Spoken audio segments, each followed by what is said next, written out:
Hello everyone, welcome to Edureka, instructor-led online portal. And today we are in the session of Selenium training, and I am Hemlata. I'll be the facilitator for this course. And to introduce myself, I have 9+ years of experience in software industry, wherein I was a Java developer before. Later on, I switched my domain from development to testing, wherein I have worked on multiple projects on automation using your Selenium and Java. And I've also worked on projects which belong to database testing as well. And now I lead a team and I have multiple projects that I handle. So with this introduction, let us start with our sessions. So this would be a complete Selenium course wherein we would start from the scratch and we would continue with building a framework and integration of other tools and how do you actually work with real time when you have a project and when you start automating it. What are the challenges that you face and how to overcome those challenges will also be told to you guys. So the entire course is divided into 12 modules, wherein each modules would be talking about a specific concept. Okay, so the first module says introduction to Selenium and its components. So when we say introduction, we talk about what is Selenium, why we use Selenium, what are the different components that is present in your Selenium and why they are used, and how these components can be used in order to build your automation frameworks, and all these stuff we are going to talk about in your first module. So here the first module that we have taken is your introduction to Selenium and its components. Okay, so when I talk about introduction to Selenium, here it is the objectives of this particular module. So what would be the objectives of this particular module is, so you would be able to differentiate between the software applications, okay, the other applications and like your web applications and your desktop applications. What are the different types of applications that is now available in the market? And now we are going to talk about the differentiating between your types of software testing. So what are the different types of testing that we perform and on what application, what type of testing will be performed? So this is what we are going to talk about. And we'll also understand what is Selenium and what are its components, right? So what Selenium is, why we use Selenium, what are the different components that is available in your Selenium. So all these things we are going to discuss and compare Selenium with other testing tools. So we are going to take the two king tools, right, that is available in the market and that is now ruling the market. So we are going to compare these tools and we are going to see how your Selenium is just making just getting famous in your industry, right, and what makes it stand out from other tools that is available in the market, right? And then we'll start learning how Selenium is integrated with other tools, and we will set up your Selenium for today, and from tomorrow we are going to start with your Selenium, right? So let's get started. So with this objectives, here is what we are going to start with. First, you'll have to understand what an application is. So you guys by now would already know what you mean by an application. An application is a computer program designed to perform a group of coordinated functions, tasks, activities for the benefit of the user. Right? What is the what is an application? What are the examples of an application? If you can see, I'm using this PowerPoint, right? Microsoft PowerPoint. What is that? That is an application. When you use your webinar, what is that? That is also an application, right? So what is an application? It is nothing but the computer program. You have a set of program that would have been designed to perform a specific task, right? So that is nothing but your application, right? Now we have type of applications. By now you might know, you would have worked with all these applications. You have something called as desktop applications, you have web applications, you have mobile applications, right? So there are something called as hybrid applications as well. We are going to discuss about that. Okay, so what do you mean by a desktop application? So applications that is local to your desktop, or you can say an application which is local to your machines, right? So that is known as your desktop applications. So it might not require your web browser, or sometimes it may require your web browser as well. So for example, if you see, you have your calculators, you have your media players, you have your Windows, that is your Office, whatever you install, right? So all these applications are nothing but your desktop applications, whichever get installed on your machines. And the second category is your web applications. So what do you mean by web applications? Web applications are the applications which are delivered over the internet, or you can call it as applications which are opened through your browser, right? So these applications are nothing but your web applications. For example, you can talk about your Facebook, your Gmail, or whatever. So when you launch them, okay, when you launch them using your browsers, then that is known as your web applications. And the third thing is your mobile applications. The mobile applications are the applications which are designed to run on your mobile devices. For example, say your messages, right? And you have your call registers. So all these applications, your music players, your Paytm, so all these applications are nothing but your mobile applications. So as I told you, there are something called as hybrid applications as well. So what are these hybrid applications? So these applications are something which can be installed on your mobiles, but internally it uses your browsers, right? Internally it uses your browsers in order to work with that application. But for you, you feel like it is just an app. For example, say your Facebook, or the Facebook app which you installed on your mobile, right? Your Gmail, which gets installed on your mobiles, your Paytm, which gets installed on your mobiles. So these are what? These are your web applications, but using your applications, that is your mobile applications, they make it compatible, they make it responsive on your mobiles as well, wherein you just get a mobile app, you'll have to download it and you'll have to start using it. You feel that is mobile applications, but internally they would be acting like your web applications. So these kind of applications are known as your hybrid applications, right? So what are the different types of applications that we know? One is your desktop applications, one is your web applications, third one is your mobile applications. So the next one would be your hybrid. If you want to mention them, you can mention. If you don't want, it's again, you can take a call, right?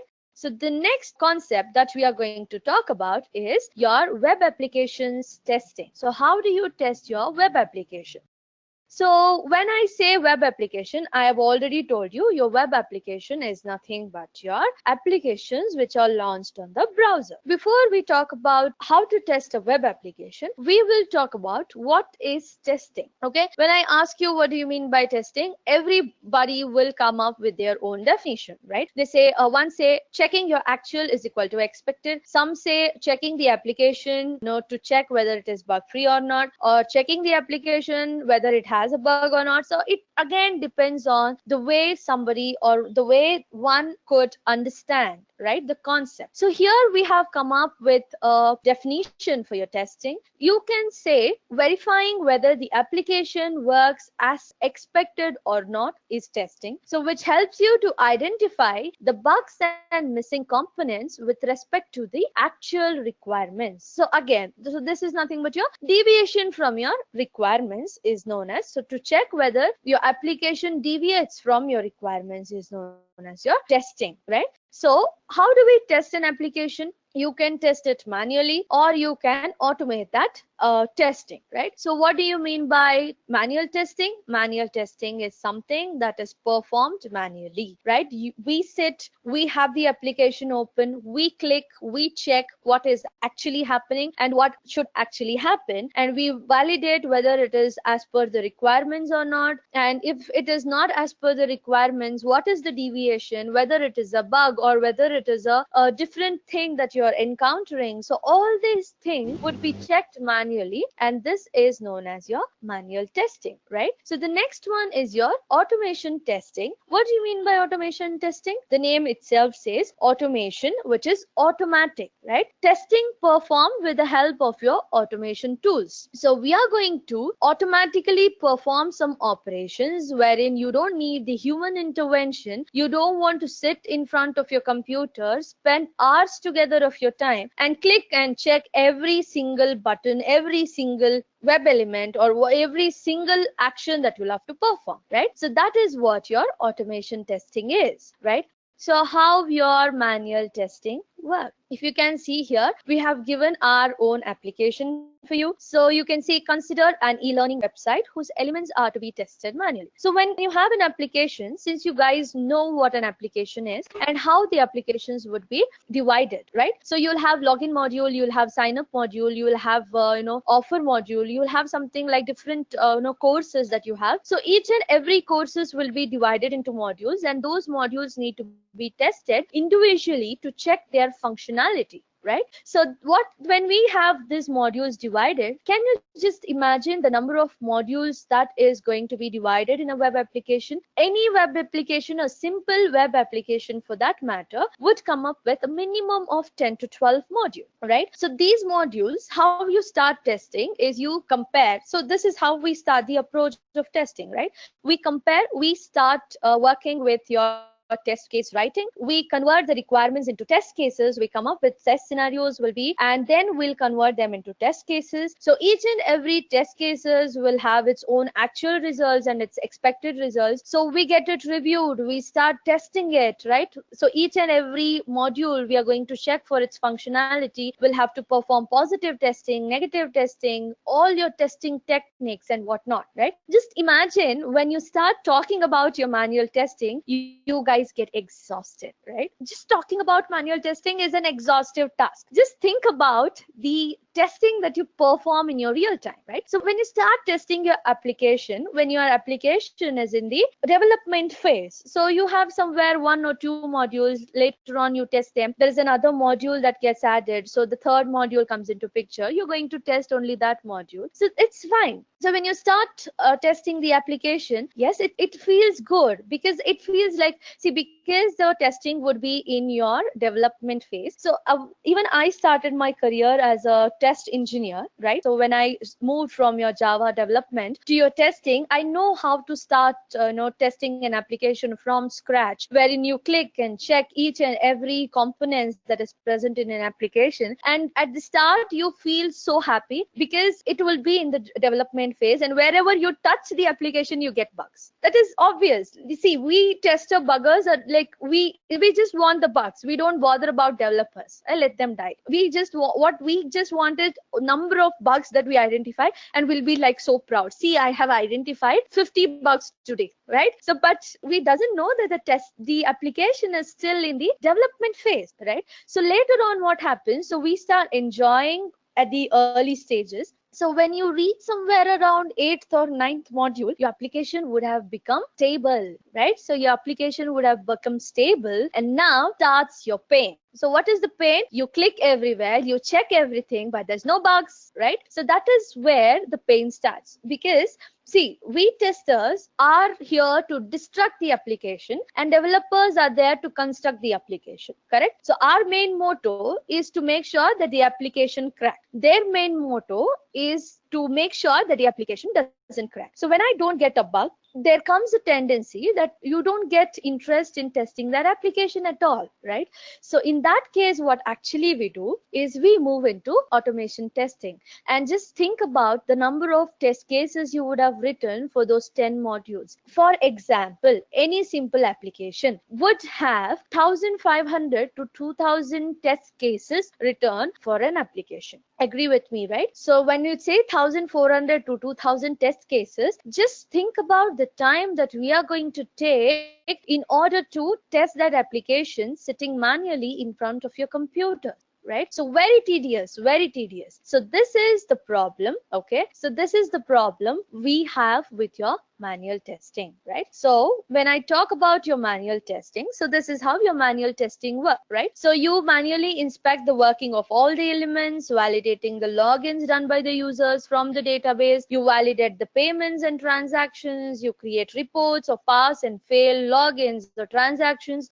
So this is where the main challenges come into, right? So of course it is boring when you don't find bugs. trust me, it is damn boring. You don't even feel like touching that application, and it is time consuming, right? Because so many test cases at least takes 3 or 4 days, even if the tester is too smart and he knows where to find the bugs, and only if we test the important features. Even then, breaking down those 2000 test cases will take at least minimum of 3 days. So of course it is time consuming and it is too tiresome. It is a tedious task, trust me. And the next one is, we are humans and we make mistakes, right? Mistakes and errors are always prone, right? So we might end up in misunderstanding the requirement, right? So we don't sometimes bother about what actually is happening. So in that urge of testing the entire application in a given deadline, we might miss out on 1 or 2 test cases or test steps, and we might miss the bug. So this is the challenges that we get in your manual testing,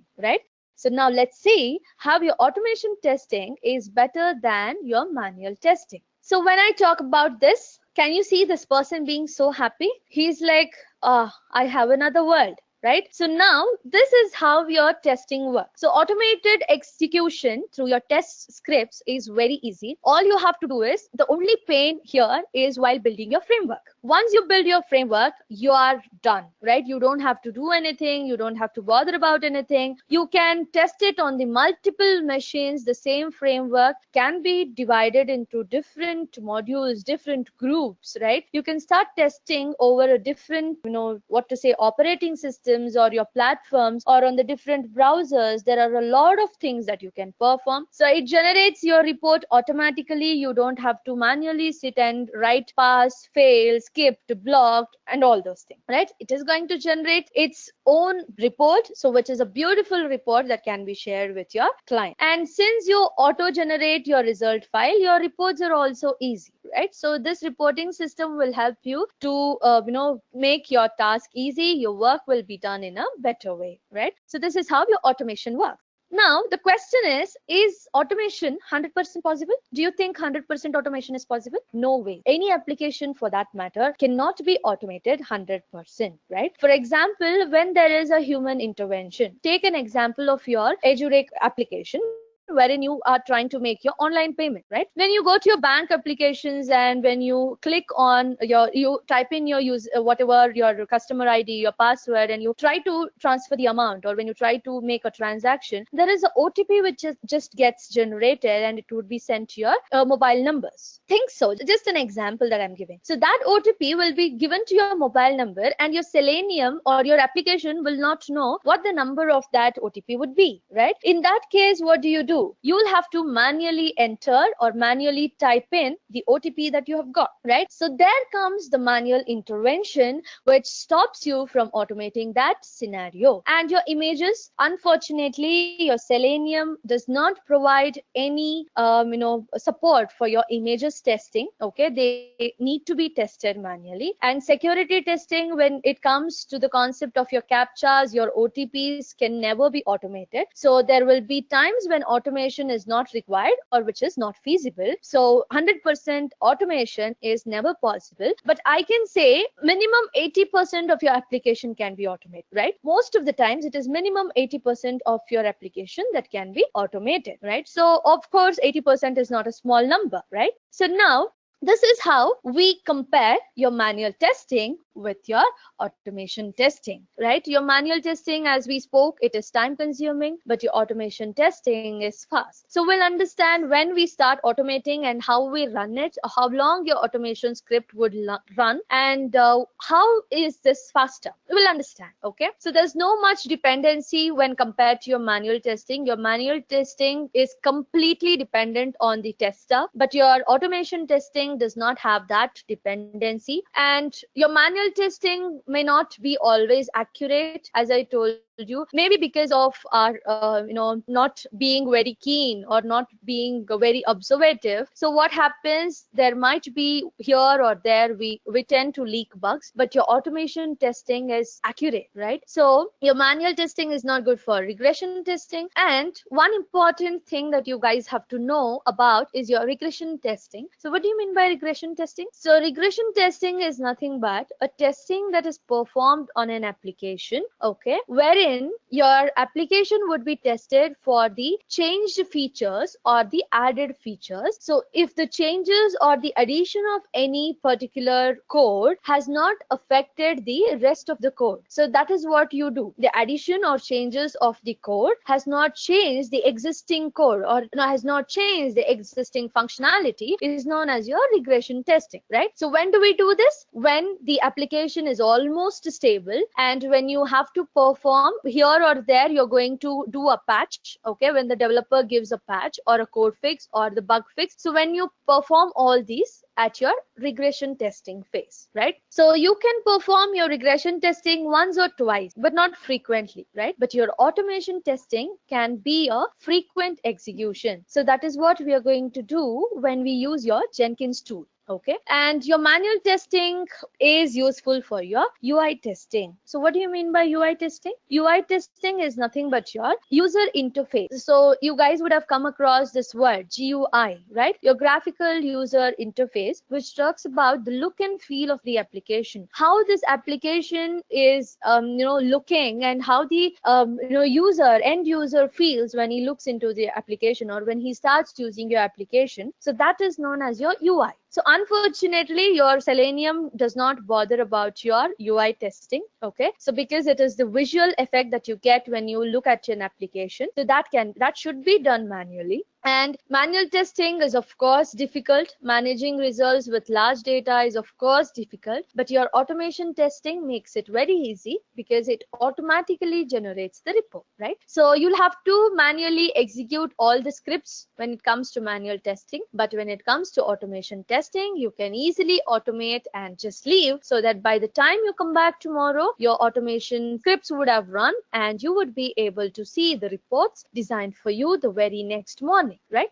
So that is the difference. So here is your benefit. So of course, cost reduction. When you say cost reduction, the human resource that we need in order to test an application will be reduced, right? In the near future, we have come across this survey wherein people are looking forward for automation testing, and most of them don't bother about your manual testing. So what we have come across is, in your near future, your automation testing is going to eliminate most of the manual testers. Okay, so people are looking towards your automation testing, and since it is only 20 to 30% that human intervention is required in order to test an application, we don't need much, right? See, we have a automation script already which is ready, and the only 20% which needs to be tested, which means only one tester can perform the 20% testing, right? So that is how we can reduce on the cost. Okay, and since it is designed set of code which can be tested, which can be reused, it makes it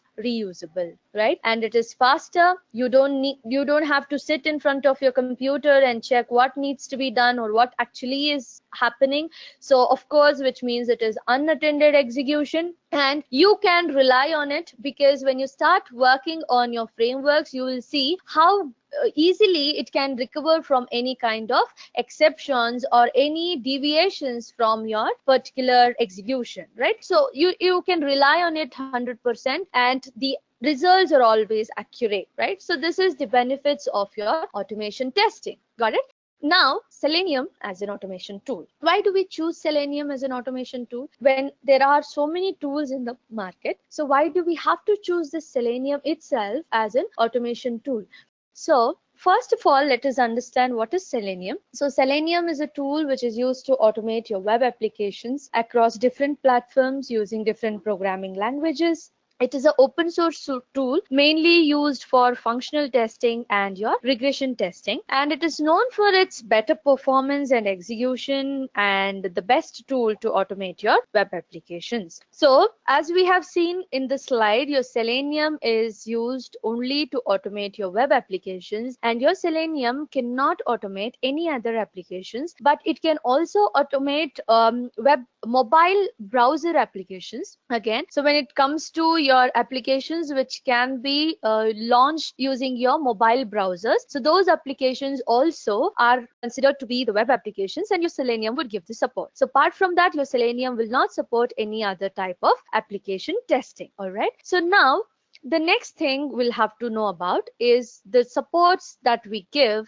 or that we get from your Selenium. So I told you your programming language is a must and should in order to work with your Selenium. So there are multiple programming languages that your Selenium is supporting. So like your Java, your Perl, your Ruby, your JavaScript, your Python, your PHP. So in the near future, you can just name the programming language your Selenium would support. Okay, we also have your C#, which is getting support from your Selenium as well. And your Selenium, as I told you, supports multiple operating systems. It can support Windows, it can support Mac, your Linux, your Android, your iOS, like you have seen, right? And also the browsers that we have, your Internet Explorer, Opera, Safari, your Google Chrome, your Firefox, right? All these browsers are being supported by your Selenium, right?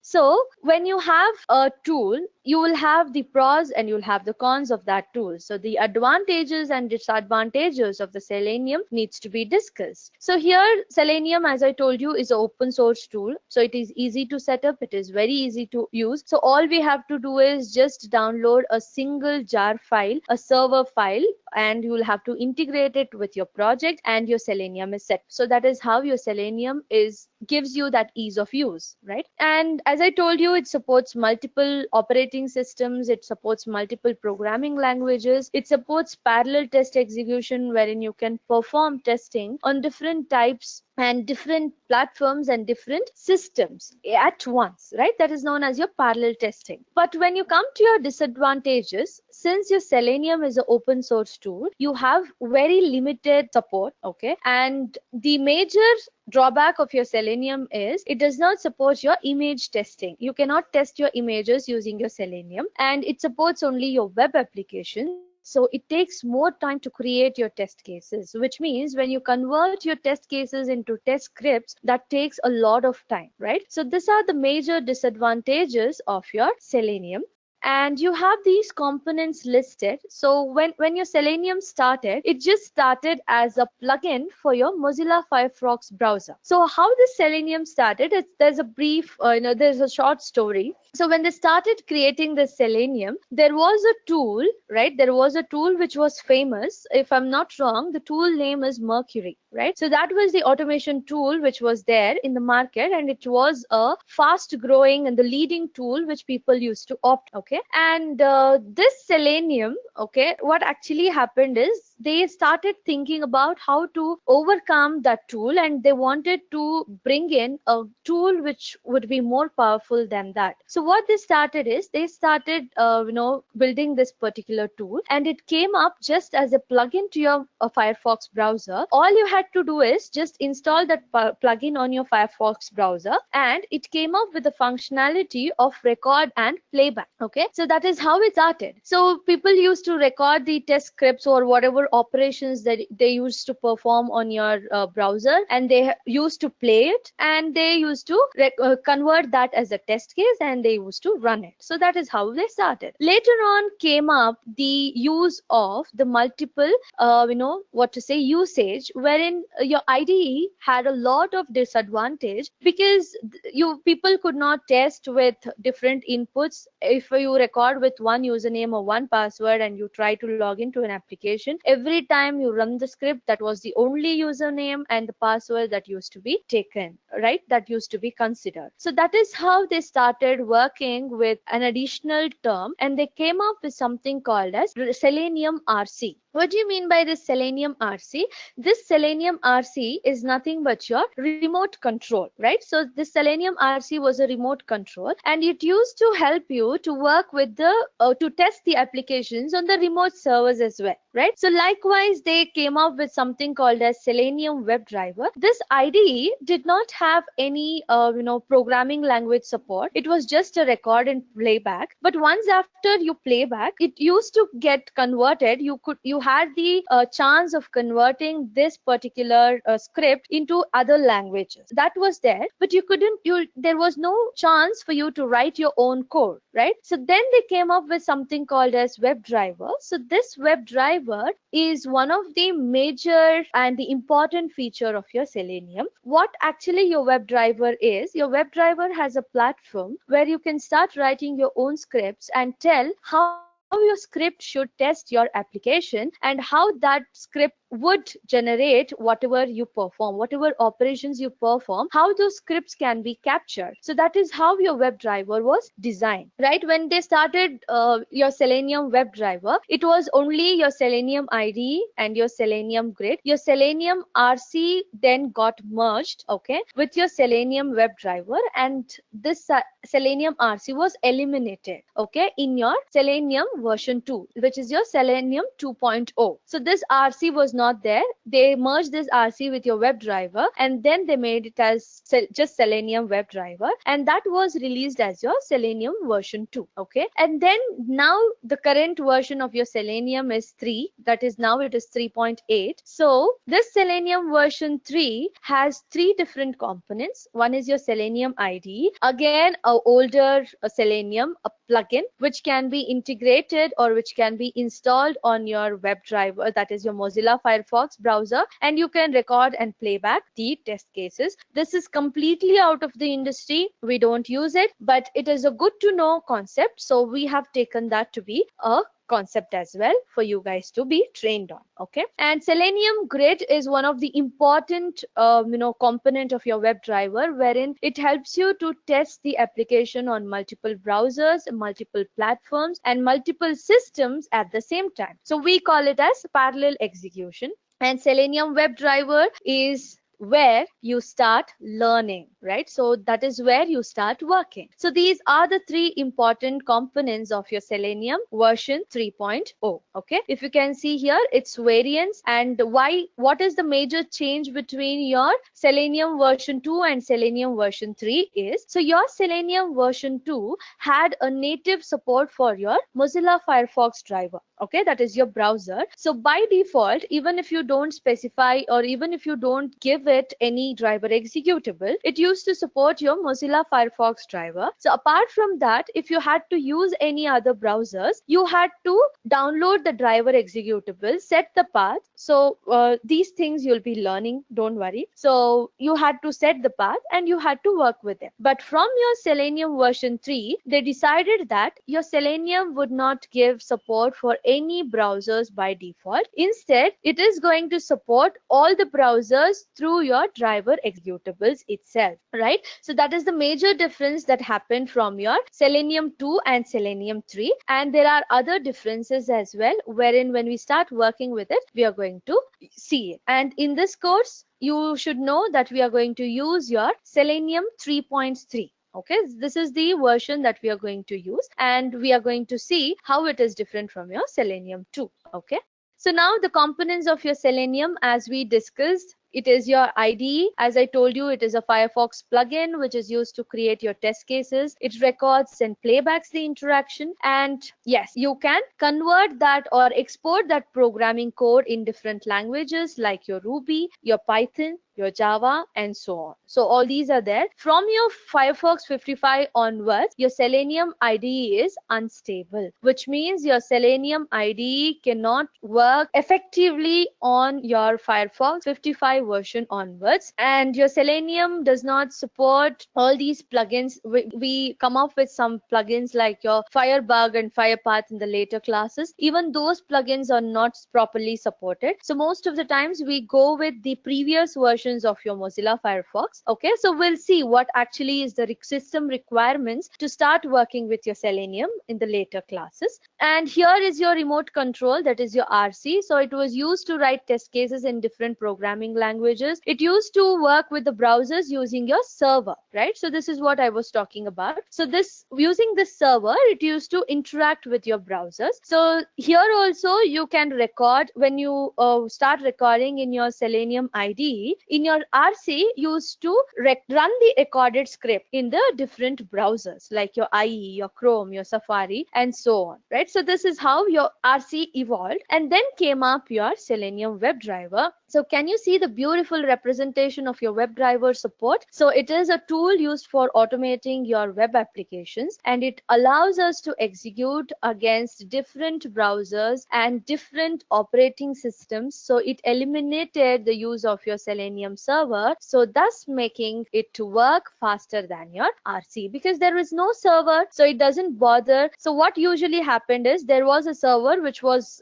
kept between your Selenium tool and your web applications. So whatever communication used to happen through your RC server. That is, your Selenium used to talk to your RC, and RC in turn used to talk to your web browsers, and it was vice versa, right? So if your application wants to talk to your Selenium tool, then your RC would talk to, your application would talk to your RC, and in turn it used to talk to your Selenium tool. So since that server is now broken down, your Selenium tool can directly talk to your application, and your application can directly talk to your Selenium, which makes it faster. Right, so if you can see here, it performs cross-browser testing, supports different languages, different operating systems, easy framework development. It helps you to parallelly test, right? The parallel testing. And these are the different types of browsers, the programming languages, and the platforms, that is your operating systems, the type of frameworks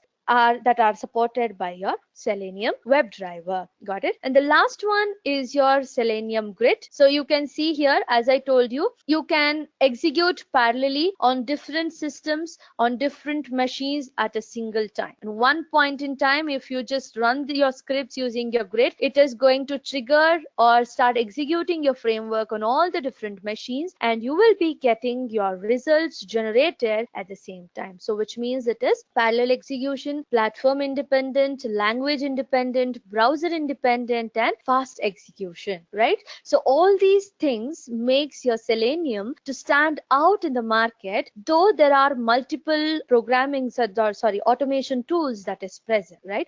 So the types of testing your Selenium supports, as I told you, it is only two types. One is your functional testing, the other one is your regression testing.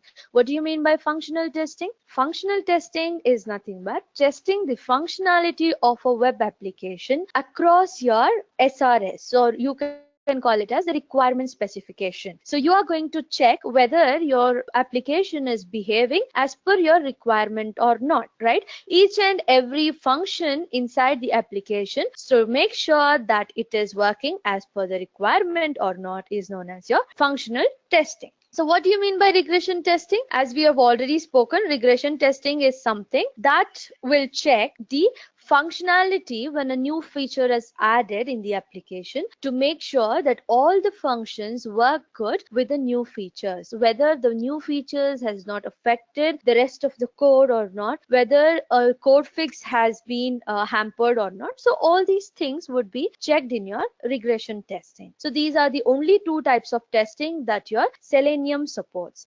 So here is your Selenium, which is compared with different other tools, right? You have QTP, you have IBM RFT, you have Selenium, you have Test Complete. So these are the four different tools that we have in your market, and these are the famous tools. Here we have differentiated them based on few features, right? So in your QTP, it is a licensed version. Your IBM RFT is a licensed version, wherein your Selenium is an open source tool, and your Test Complete is a licensed version, wherein you pay lakhs together per year, and you bring in the tool and you start working with them. But your Selenium is open source. All you have to do is download and start using, right? So the cost, the comparison is high with the other tools, but when you come and talk in terms of your Selenium, it is less because it is open source. So the only cost that you'll have to bear is what? Your internet charge, right? So next comes your customer support. So when you say customer support, you have dedicated support for all your licensed tools. Why? Because you're paying them, right? But when it comes to Selenium, there is an open source community. If you have come across the Stack Overflow and all those websites wherein you just post your query and you get the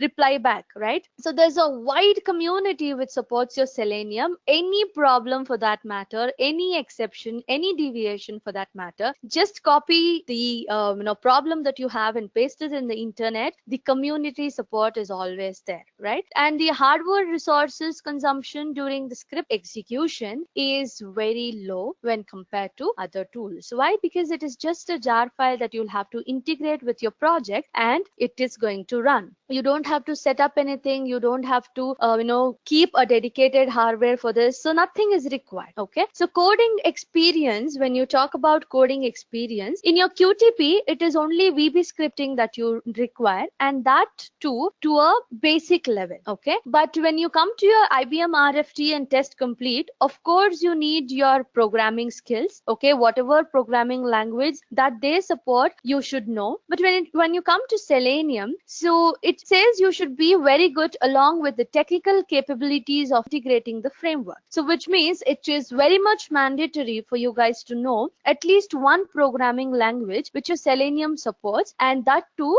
technically good, in that level, right? So because when you start integrating the framework, there are a lot of concepts that you start using. So in order to know how to build your framework, you should know the programming language concept. So that is the major requirement of your Selenium, right? So when you talk about the environment support and the language support, if you see here, QTB has only VBScript, it supports only Windows, and your IBM has only Java and C#, and it supports only Windows. And your test complete, if you see here, it supports your Windows 7, your Windows Vista, your Windows Server or later OS. Again, it is only Windows, but it has a wide support for your programming languages like your C++, your C#, your VBScript, your JavaScript, like your Delphi script. And when you talk about your Selenium, it is going to give you the programming language support like your Java, your C#, your Ruby, Python, your PHP, your JavaScript. So the scripting languages along with the languages which supports your object-oriented programming structures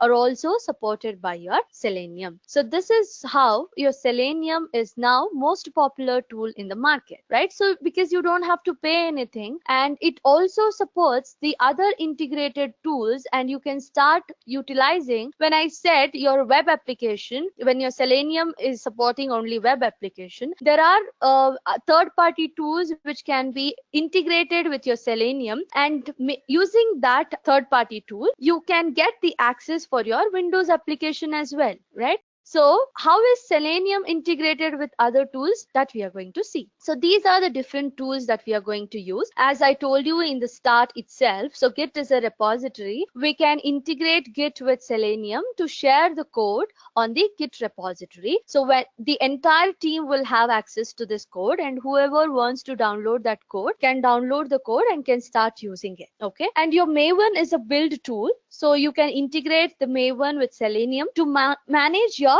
project dependencies, okay, and ensure your easy build process. So this dependencies, I'll tell you what is dependency and why do we need it and how we use it. So the third tool that we have is your TestNG. So the full form of this TestNG is Test Next Generation. So it is called as a testing framework, but it is actually a tool. So you can integrate your Selenium with TestNG and you can manage the test cases wherein it helps you in your reporting as well. And along with that, there is a wide support of your annotations.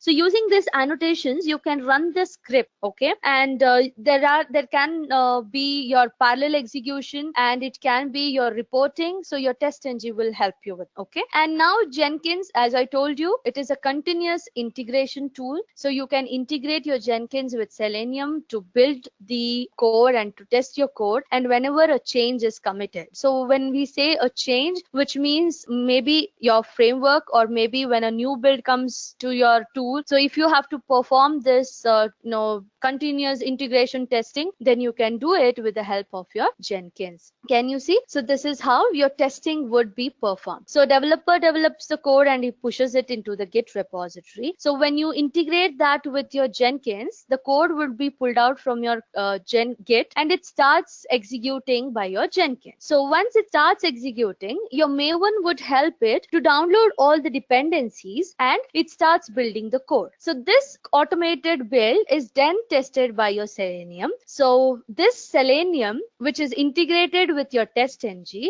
will start generating your reports, and after the testing is done, so the report would be generated, so that report can be shared with your clients or whoever is the stakeholder, right? So this is how your integration of your Selenium would work.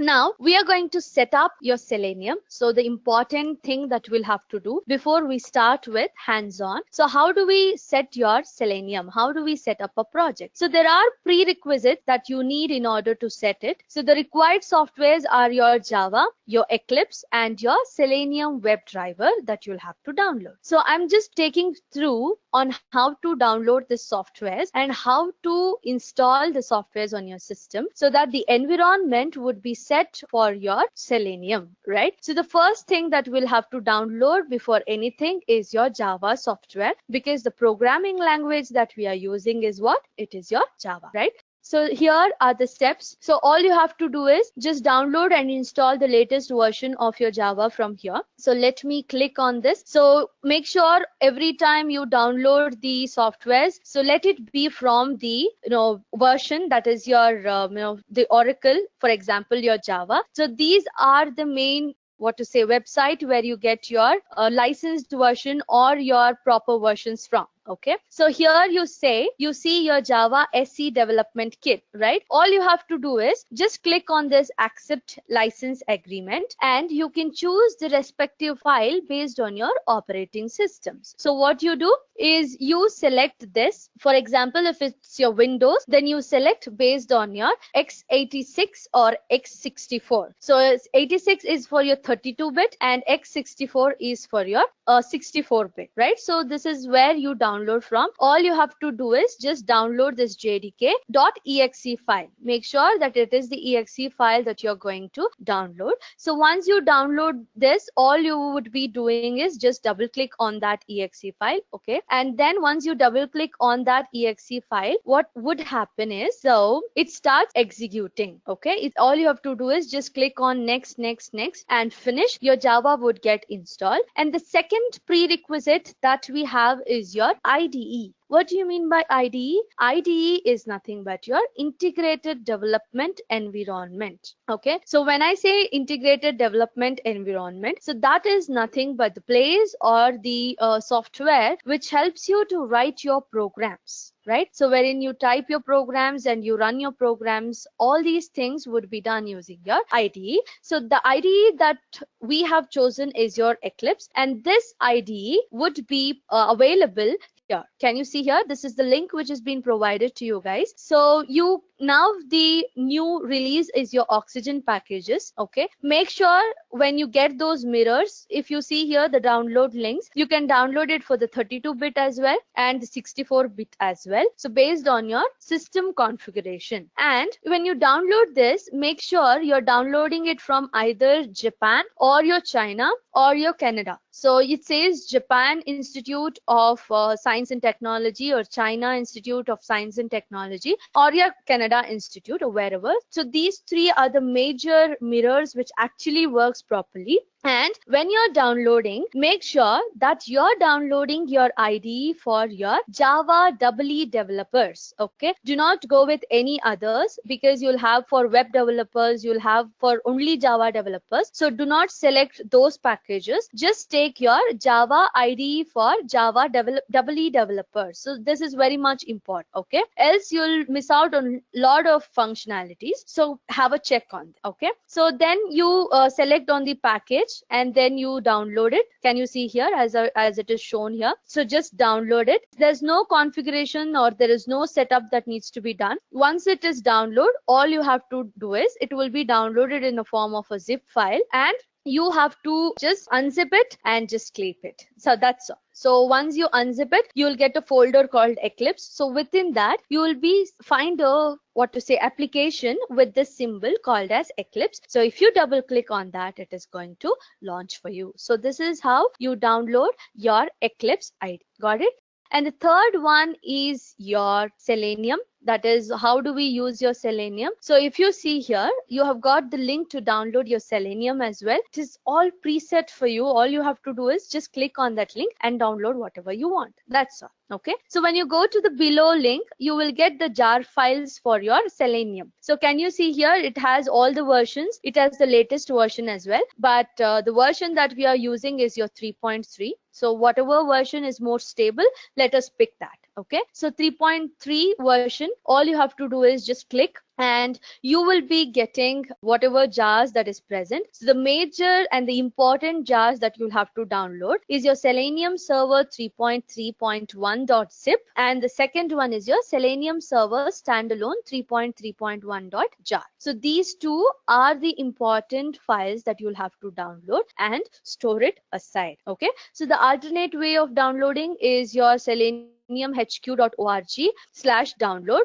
So this is the official site of your Selenium, wherein you can download all the dependencies which is required by your Selenium, like your driver executables, like your jar files, and all these things can be downloaded from your seleniumhq.org. Got it? So with this, we are done with the downloading and installation of everything, and we are just left with the configuring of your application, that is your IDE. Your Selenium will be configured with your project. So how do we configure this project on your IDE is, so let me show this. Okay, let me show this as a hands-on. Let me not take you guys through this. So all you have to do is, so as I told you, you'll be getting something like this, an Eclipse folder, right? Once you get this, you'll have to launch this Eclipse. So this application would get launched. Can you see here? It is getting launched, right? So let us see how that gets. Once it gets launched, what needs to be done?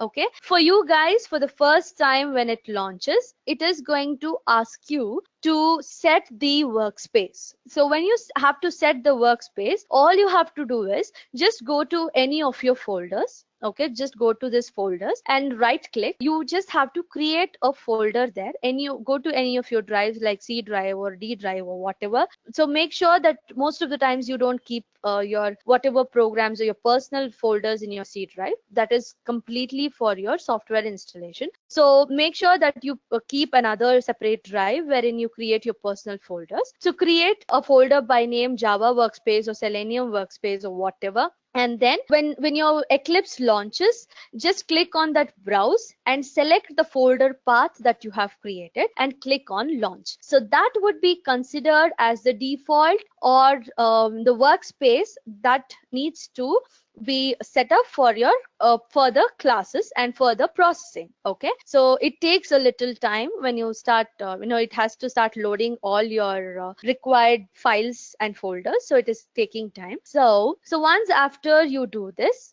you'll have to go to your Eclipse and you should create your project. Okay, so I'm sorry, this is already open. Okay, I'm sorry for that, don't worry about it. So now what we are going to do is, I'm going to show you how this would actually start. Okay, let me create or let me switch the workspace. So do not bother about this. Like while time passes, you will be able to know. So before that, what I'm going to do is, I'm going to create in your D drive. I'll show you how to create the folder. I'm just going to create a folder here, and I will name it as Edureka Workspace. Okay, I'll just name it as Edureka Workspace. Now if I go here, this is how it works. So browse. Okay, so go to your respective drive where you have created a folder and browse for that particular workspace that you created. Just click on OK and then say launch. It is going to restart your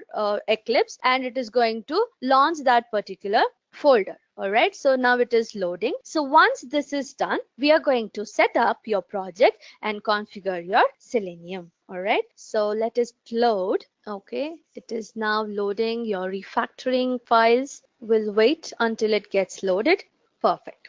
So it is now loaded. So this is how it would start for you once it is launched. So what you have to do is just click on this workbench. Okay. So once you click on this workbench, so this is how the project explorer looks for you. So this is how it starts off, and then you can close all this. These are not required for now. So just remove all this. And how do we create a project here? How do we work with your project is, all you have to do is go to your file. Okay, go to new. So when you go to new, you will have something called as project okay, you'll have something called as project option. Here you will find this Java, right? Under your Java, you'll have to select this Java project. Just click on that and click next, or you can just say you can just double click and this new Java project window will open. Just give a name for this Java project. For example, say Selenium project. Okay, I'm just giving a name for this project. Click on next and click on finish, right? So it asks you to open the associated perspective. You can just say no, remember my decision, and just click on no. So that has nothing to do with your project. So now here, whenever a project is created, there are two important things that gets loaded. One is your source folder. The second one is your GRE system library. So this is the basic library that gets loaded from your Java. So if you see here, it says Java SE 1.8. That is your Java software environment, right? So all these things get downloaded. Okay, and now if you have to start working with your project, all you have to do is just create a folder under this one. Okay, just create a folder under your Selenium project. How do you create? Just right click on your project name, go to new, click on folder. Okay, name it as jars. Okay, just name it as jars, and the Selenium standalone server, whatever you have downloaded, will be in your downloads folder, right? Selenium standalone jars is the one which you have downloaded, which is here. Just copy this jar. Okay, just Control C and just paste it here, Control V on your jars folder. Can you see this? So here jar is downloaded, but it is not associated with your project. So how do you associate, or how do you configure this jar with your project? All you have to do is just right click on this particular Selenium standalone jar file, and there's something called as build path, right? Click on this build path and say add to build path. As soon as you add this jar to your build path, you can see another folder getting created by name referenced libraries, right? So this referenced libraries will contain all the additional jars or all the additional files that you have added to your project. Okay, so which means it is going to refer to the classes and the concepts or whatever has been implemented in this particular jar file. So how many of you know what a jar is? Now, what do you mean by a jar file? So this jar file is nothing but the compressed version of your .class files which are created in your Java. So this can be the combination of classes, your interfaces, or whatever the reference variables or objects that are created within a class or interface. So all these things would be compressed as a jar file, and this would be provided for you. Okay, so that you can configure this in your project and you can start working with it. So you will now have access to all the classes and the interfaces and all the other components which is present in this Selenium jar. So this is how you set up your Selenium project. All right, so let us see the slide that we have and the slide that we were talking about. So yeah, installing your Eclipse is done, right? And what we installed, what else we installed? We installed your Selenium, right? We installed your Selenium and we configured the Selenium as well. Can you see your build path? You are configuring the build path and you are adding the libraries, and the libraries is present there. Now you start working with your Java classes. So how do we create a Java class? So here all we have to do is, when you go to your Eclipse, just this source folder, if you can see, is the folder which is provided for you in order to keep all your classes that you are going to create. So just right click on this source folder and create a new package. So this is the industry standard way of creating your classes. You should never create a class directly under your source folder. Okay, you should always divide them into packages. The packages are nothing but the collection of similar type of classes. So make sure you always have to create your classes under your package. If you just directly go and create the class under source as well, it is going to create a default package. So why give a chance for your project to create one? Let us create our own, right? So now I'm going to create a package. So there is a convention that, or the rule that a package should be created in a specified pattern. So it should always be in the reverse URL type. It should start with com, then it should contain your company's name, and then it should contain the name of your package. For example, say I call it as basic, right? com.edureka.basic is the package name that we have. Now within this package, we are going to create a sample class. Okay, a simple class. For example, I'll name it as hello world. Okay, this is a simple class that I'm going to create. Okay, and I have taken this public static void main string r. So any programming language, so let me make it visible. So here I go to window, I go to preferences. So this is how you change the font and style of your appearance. Okay, that is your your fonts. Okay, you can change it under your windows, under your preferences. So under general you have something called appearance. Here you have colors and fonts, and under this you have your basic. Here you get something called as text font. Okay, you can give whichever you want, you can choose whichever you want. Okay, so and you can give the size. Okay, I'm giving 16 because I just want to make sure that it looks pretty visible for you guys. Can you see? So now it has increased. So what we are going to do is we are just going to write a simple statement. Okay, so we are not starting with your Selenium right away. So all we are going to do is we are going to just create a simple statement wherein you are going to print a statement. Okay, and that statement would be welcome to Selenium Core. Right, so this is more than enough. So how do we run this? There are two ways of running your program on your Eclipse. One is just click on this run button. The second is just right click, run as Java application. So this is how you run your programs. Okay, so this is a sample program that I've shown to you guys. So later on we are going to work with multiple complex programs. So feel happy because for now we are going to see only one line program. So later on you will be overloaded with the lines. Okay, so we have created a class and we have just finished it, and your first Java program is done, and this is your summary. So what have we discussed till now? We have discussed the types of applications that is present, the types of testing that we perform, your Selenium and its components, your Selenium versus other tools, your software required for your Selenium, and where do you download them, how do you integrate them, and we installed Selenium, we configured the project, and we are done, right? So, okay, once we are done with this, if you have any questions,